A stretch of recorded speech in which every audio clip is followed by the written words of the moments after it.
Einstein પોતે research કરતા. એક રિસર્ચની પાછળ અને 33 દિવસ સુધી એ વ્યક્તિએ મટકું નથી માર્યું. આંખનો પલકારો માર્યો નથી કે એને મોઢામાં અન્ન મૂક્યું નથી. કેટલા દિવસ?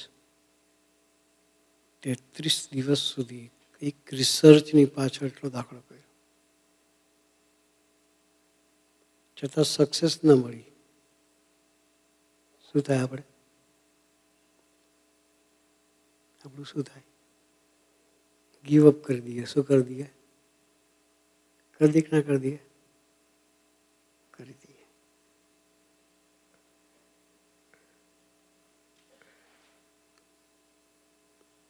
આઈન્સ્ટાઈને ભગવાન નહોતા મળ્યા.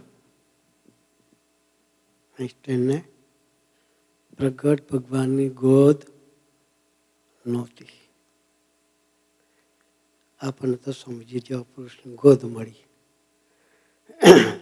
ગોદમાં બેસાડ્યા. હમણાં ઉભા થયા હતા. શું નામ ભૂલી ગયો? પોતાના પ્રસંગો શેર કરતા હતા. જતીનભાઈ. જતીનભાઈ કારણ કે સ્વામીજી પડખે હતા એટલે જતીનભાઈ બળમાં હતા. આઈન્સ્ટાઈનની પડખે ભગવાન નહોતા. એને જોયા જ નહોતા ભગવાનને. કોક ભગવાન છે એને પ્રાર્થના કરતા હતા.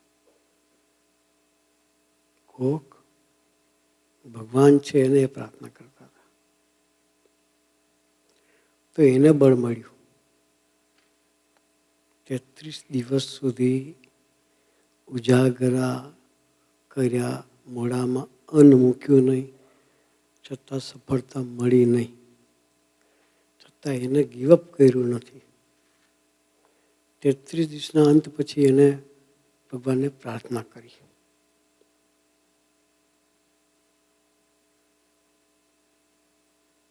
બોતેર કલાકના પ્રાર્થનાના ફળ સ્વરૂપે ભગવાન એને પ્રેરણા કરી. સારા સારા વિચારો આવવા મળ્યા.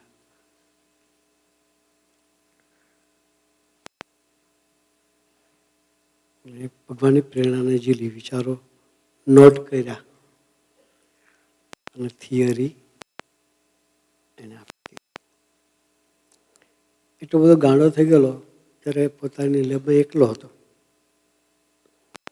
સાથી સાયન્ટિસ્ટો નહોતા, બધા બહાર હતા. જ્યારે એને અનુભવ થયો ભગવાનની પ્રેરણાનો એટલે નાચતા નાચતા બહાર આવ્યા. બહાર આવીને એના સાયન્ટિસ્ટ મિત્રો હતા એને મળ્યા. પેલા બધા બહાર એકદમ ખુશ હતા, નાચતા હતા. એટલે પેલા લોકોએ પૂછ્યું કે તમે નાચો છો કેમ? કંઈ પ્રાપ્ત થયું કે શું?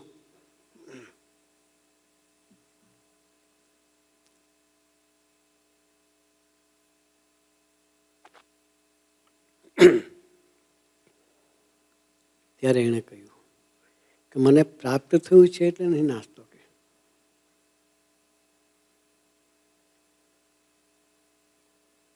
મને પ્રાપ્ત થયું છે એટલે નથી નાચતો. કે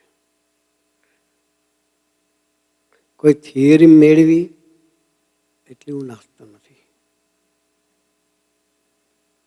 પણ ભગવાને મારી પ્રાર્થના સાંભળી એટલે હું નાચું છું.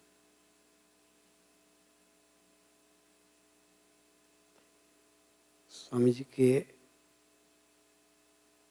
એ સત્સંગી કે આપણે શું કે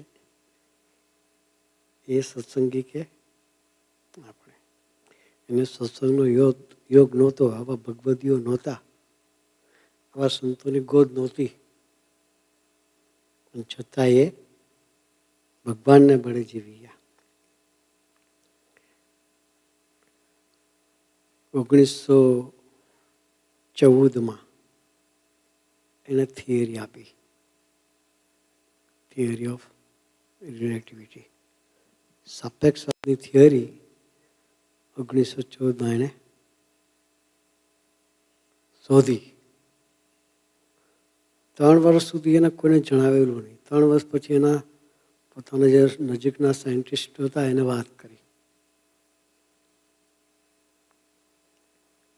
પછી 2024 એટલે 10 વર્ષ પછી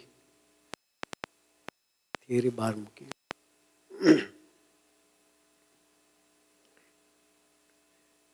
અને થિયરી બહાર મૂકી એટલે 1925 એનું સન્માન ગોઠવવામાં આવ્યું. બધા સાયન્ટિસ્ટો ભેગા થયા. એને જણાવેલું નહીં કે તમારું સન્માન કરવા માગીએ છીએ. આમંત્રણ આપેલું કે પ્રોગ્રામ છે ને તમે આવજો. એટલે એ પ્રોગ્રામમાં જાય છે. એને ખબર નહોતી કે આજે મારું સન્માન છે, એ ખબર નહોતી. સભામાં બેઠા છે. પછી એનાઉન્સરે એનાઉન્સ કર્યું કે આપણે બધા ભેગા થયા છીએ આઈન્સ્ટાઈનનું સન્માન કરવા માટે. ત્યારે એના કાન થોડા એલર્ટ થયા. એકદમ ઊભા થઈ ગયા. મારું સન્માન કેમ? કે તમે આટલી સરસની રિસર્ચ આપી છે,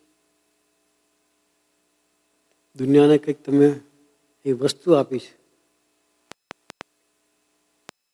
સન્માન થવું જોઈએ. ત્યારે એને કહ્યું ઉભા રહો, ઉતાવળ ના કરશો. સન્માન કોનું કરવું તમને જણાવું છું કે આપણું હોય તો. એણે પછી કહ્યું કે મારી બુદ્ધિ શક્તિ કરીને જો મેં આ રિસર્ચ કરી હોત તો પહેલે દિવસે થઈ ગયો હોત. કેટલા દિવસે?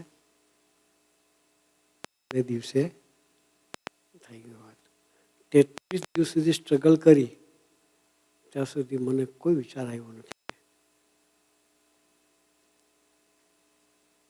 પછી મેં ભજન કર્યું, ભગવાનને સંભાળીને પ્રાર્થના કરી, જેના ફળ સ્વરૂપે ભગવાનને મને પ્રેરણા કરી શકે.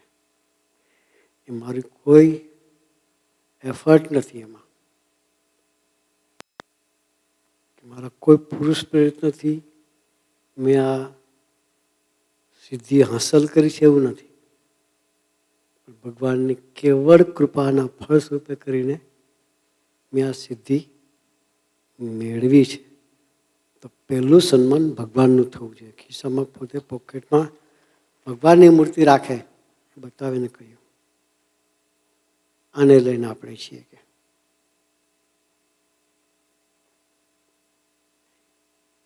પછી કે બીજું સન્માન મારા સાથી સાયન્ટિસ્ટોનું છે. એ મને ન હોત તો સારા વિચારો મને મળત નહીં. એ બેને આગળ રાખીને ત્રીજું સન્માન કર્યું તો કરો.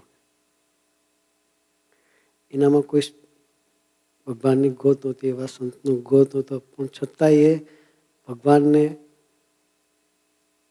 સર્વોપરી માની જીવતા હતા. સાથી મિત્રોનો સંગાત છે એ માનીને જીવતા હતા. આપણે આટલું જ શીખવાનું છે બસ. આપણામાં કાંઈ નથી,